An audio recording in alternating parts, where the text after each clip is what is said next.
PDR হত্যাকাণ্ডের কথা জানি, আমরা শাপলা হত্যাকাণ্ডের কথা জানি। অন্তর্বর্তী সরকারের যারা উপদেষ্টা ছিলেন তাদের আসলে কোথাও সংস্কারের দিকে আসলে কোনো মনোযোগ নেই। সমন্বয়ক যারা, তারাও কিন্তু এই জুলাইকে ওইভাবে ধারণ করতে পারছে না।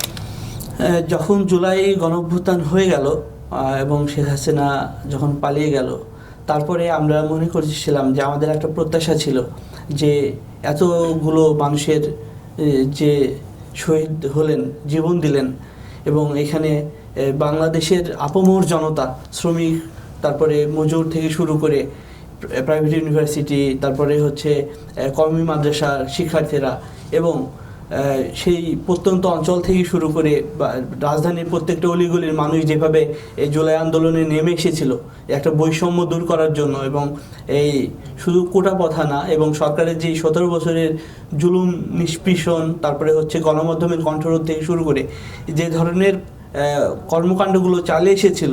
পিডিআর হত্যাকাণ্ডের কথা জানি, আমরা শাপলা হত্যাকাণ্ডের কথা জানি।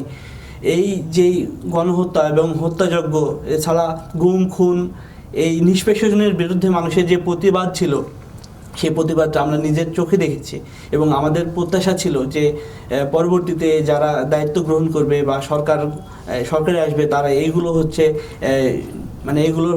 কবর রচনা করবে, অর্থাৎ মানুষকে যে ন্যায়ভিত্তিক একটা রাষ্ট্র, তারপরে হচ্ছে চাকরির যে নিশ্চয়তা, তারপরে কোটা প্রথা বাতিল, এই সার্বিক বিষয়গুলো নিয়ে আমাদের যে প্রত্যাশা ছিল সেই প্রত্যাশাটা পূরণ করবে।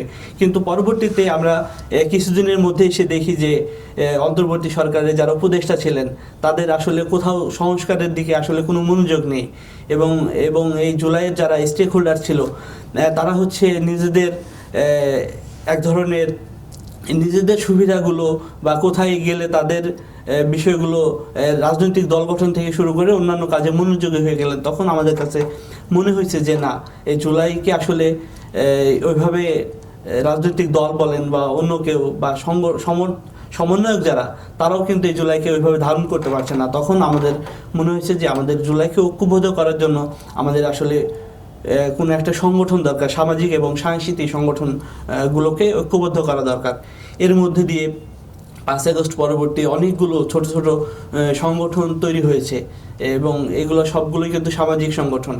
আমরা দেখেছি রেড জুলাই, তারপরে হচ্ছে জাগ্রত জুলাই, এরপরে হচ্ছে জেআরএ, জুলাই রেভলিউশনারি অ্যালায়েন্স সহ এ ধরনের ছোট ছোট ফ্যাসিবাদ বিরোধী গণমাধ্যম, এ ধরনের অনেকগুলো সংগঠন তৈরি হয়েছে। তখন আমরা কি করেছি, এই সংগঠনের যারা ছিলেন, মানে সংগঠক ছিলেন, সেই সংগঠকদেরকে একত্রিত করে আমরা ওই সময় প্রায় 128টা মতো সংগঠনকে, জুলাই কেন্দ্রিক যে সংগঠনগুলো, এদেরকে আমরা ঐক্যবদ্ধ করে সেখানে আমরা হলো জুলাই ঐক্য নামে আর একটা প্ল্যাটফর্ম তৈরি করি, যে জুলাইয়ের যত সংগঠন, সামাজিক এবং